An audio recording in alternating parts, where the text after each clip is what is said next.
Hello दोस्तों, स्वागत है आपके अपने चैनल सिविल साइट विजिट में। तो फ्रेंड्स, आज मैं काफ़ी इंपॉर्टेंट टॉपिक लेके आया हूँ। सामने आप स्टेयर केस देख रहे हो हमारी। इसमें कितना कंक्रीट लगेगा, मतलब इसमें कितना सीमेंट लगेगा, कितनी सैंड लगेगी, कितना एग्रीगेट लगेगा, उसके बारे में सब मैं थ्योरेटिकल पार्ट आपको पूरा बताऊंगा कि स्टार्ट से एंड तक हम कैसे निकालते हैं। आप इजिली इसका मतलब क्वांटिटी का एस्टिमेट निकाल देते हो और वॉल्यूम निकालना भी सिखा दूंगा, क्योंकि काफ़ी मुश्किल होता है वॉल्यूम निकालना स्टेयर का, तो वो भी मैं सिखा दूंगा। तो टॉपिक स्टार्ट करता हूँ मैं। तो सबसे पहले चैनल को सब्सक्राइब कर लो और हमारा यही आर्टिकल आपको उसमें हमारी civilsitevisit.com में आपको मिल जाएगा, आप वहाँ अच्छे से पढ़ सकते हो। तो टॉपिक जैसे मैंने साइट पे दिखाया, तो आज का हमारा टॉपिक है how to calculate quantity of concrete for staircase. मतलब इसकी सबसे दिक्कत जो आती है स्टेयर केस की कंक्रीट क्वांटिटी निकालने में आती है। तो इसमें मैं बताऊंगा कि हम क्वांटिटी कैसे निकालेंगे और हमारा सीमेंट कितना लगेगा स्टेयर में, सैंड कितने लगने वाली है, एग्रीगेट कितना लगने वाला है, उसमें मैं आज आपको बताऊंगा।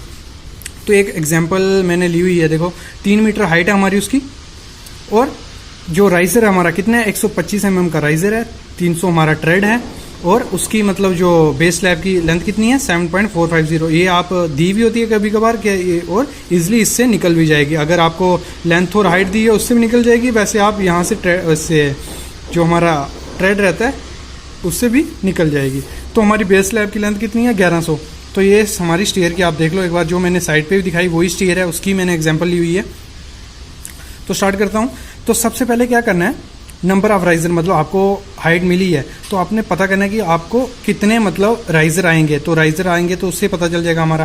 तो सबसे पहले क्या करना है, टोटल हाइट जो होगी हमारी divide by height of riser, तो उससे आपका निकल जाएगा कि आपके कितने उसमें आने वाले हैं। तो इसमें टोटल हाइट कितनी है हमारी 3 मीटर,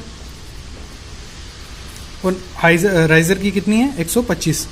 तो आप इसको डिवाइड करोगे तो आपका कितना आ जाएगा, 24 नग आपके आ जाएंगे, मतलब 24 नग आपके राइजर आने वाले हैं जी। तो ठीक है। तो सबसे पहले क्या करना है, अगर कभी कभार क्या होता है इसकी ये लेंथ नहीं होती है तो कैसे निकाल लोगे आप, आपको पता है राइजर भी पता है, ट्रेड भी पता है, तो राइजर तो इजिली आप ये निकाल सकते हो। ठीक है, ये निकल गई तो आप उसकी मतलब टोटल कितने नग है हमारे उसमें मल्टीप्लाई करके आपको उसकी लेंथ मिल जाएगी। तो इसमें कैसे निकालते हैं, राइजर हमारा 125, ट्रेड कितने हमारा 300, तो हाइपोटेन्यूज निकाल के ये वैल्यू हमें मिल जाएगी। तो दोनों को हाइपोटेन्यूज लगा के हमारा कितना आया 324 mm हमारा ये आया। ठीक है, तो नंबर ऑफ कितने हैं उनसे मल्टीप्लाई कर दोगे, 24 है तो 24 से मल्टीप्लाई तो आपको ये लेंथ मिल जाएगी। ये लेंथ किस लिए चाहिए मैं आगे आपको बताता हूँ। तो अभी क्या करना है, सबसे पहले हमने निकालना है एक स्टेप का वॉल्यूम, मतलब एक स्टेप में कितना कंक्रीट जाएगा वो निकालना है। तो वो कैसे निकालेंगे, हमारा क्या था ऐसे है, मतलब एक पूरा ये रेक्टेंगल बन गया, रेक्टेंगल नहीं है हाफ है मतलब, तो इसको हाफ कर देंगे। मतलब ट्राइंगल के फार्मूला तो आपको सबको पता ही होगा, एरिया 1/2 इंटू जो हमारा राइजर, ट्रेड और बेस स्लैब, जो बेस स्लैब हमारी कितनी थी उसकी 1100। तो इससे हम एक टप्पे का हमारा निकल गया, कितना आया 0.020 m3 उसमें एक टप्पे में जाएगा। तो टोटल कितने हमारे 24 आए थे, देखा 24 इंटू जो हमारा एक के लिए आया, तो टोटल हमारे उसमें कितने जाएगा, जो हमारे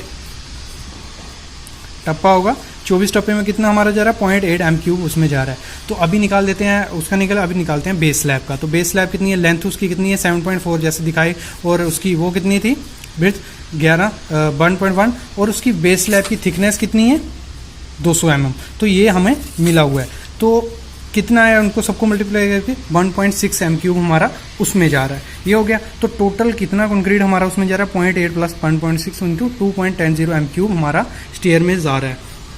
अभी निकालना है हमारा सीमेंट कितना लगेगा। तो टोटल क्वांटिटी आई हमारी 2.10। इसको हम ड्राई स्टेट में कर लेंगे, ये हमारा वेट क्वांटिटी आएगी, वेट में इतना जाएगा। ड्राई स्टेट में करने के लिए क्या करते हैं 1.54 उसमें मल्टीप्लाई करते हैं। कुछ लोग बोलते हैं सेफ्टी फैक्टर, ये सेफ्टी फैक्टर कुछ नहीं होता है, ये है हमारा जो क्या है हमारा वेट वॉल्यूम को अगर ड्राई में करेंगे तो ड्राई वॉल्यूम हमेशा ज़्यादा ही रहता है। आपने पाउडर देखा होगा, उसको ऐसे रखोगे तो वो ज़्यादा दिखेगा, अगर उसको गीला कर दोगे उसका वॉल्यूम कम हो जाएगा। तो वही फंडा यहाँ भी है, ड्राई वॉल्यूम इक्वल टू इतना आ गया 3.24 m3 आ गया।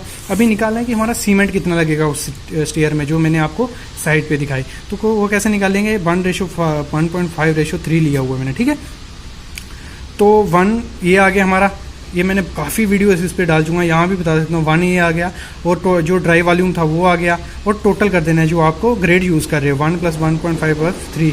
तो कितना दोनों को मल्टीप्लाई करके कितना आया 0.85 m3 हमारा उसमें सीमेंट जा रहा है। तो इसको मैं बैग्स में, क्योंकि बैग में आता है हमारा, तो क्या करेंगे 0.85 उसको डेंसिटी से, उसकी डेंसिटी होती है जो हमारी सीमेंट की, उससे मल्टीप्लाई करेंगे, हमारा उसमें केजी में आ जाएगा, उसको डिवाइड करेंगे 50 से। 50 से क्यों करते हैं, हमारा 50 केजी का बैग आता है, तो हमारे 17 बैग सीमेंट उस सीढ़ी को कंप्लीट करने में लगेंगे। ठीक है, बैग निकल गए। अभी सैंड कितनी लगेगी, सैंड कैसे निकालेंगे, 1.5 इंटू जो ड्राई वॉल्यूम होगा वो डिवाइड बाय जो टोटल होता है हमारा ग्रेड का, तो 0.8 m³ हमारा उसमें सैंड लगेगा। और एग्रीगेट कितना लगेगा, 3, ये आ गया हमारा 3 इंटू 3.24 डिवाइड बाई जो ग्रेड रहता है टोटल, तो हमारा कितना आया 1.76 m³ हमारा उसमें एग्रीगेट लगेगा। तो ये सिंपल है, इससे आप एस्टिमेट भी निकाल सकते हो कि आपका कितना है, सैंड का जो रेट चल रहा है उसका लगा लो, और जो एग्रीगेट का इतना लग रहा है, लेबर चार्ज लगा लो, एक मिस्त्री लगा लो, 4 लेवल लगा लो, तो इससे इजीली आप ये भी निकाल सकते हो कि आपको उस सीढ़ी को कास्ट करने में टोटल कितना खर्च आएगा।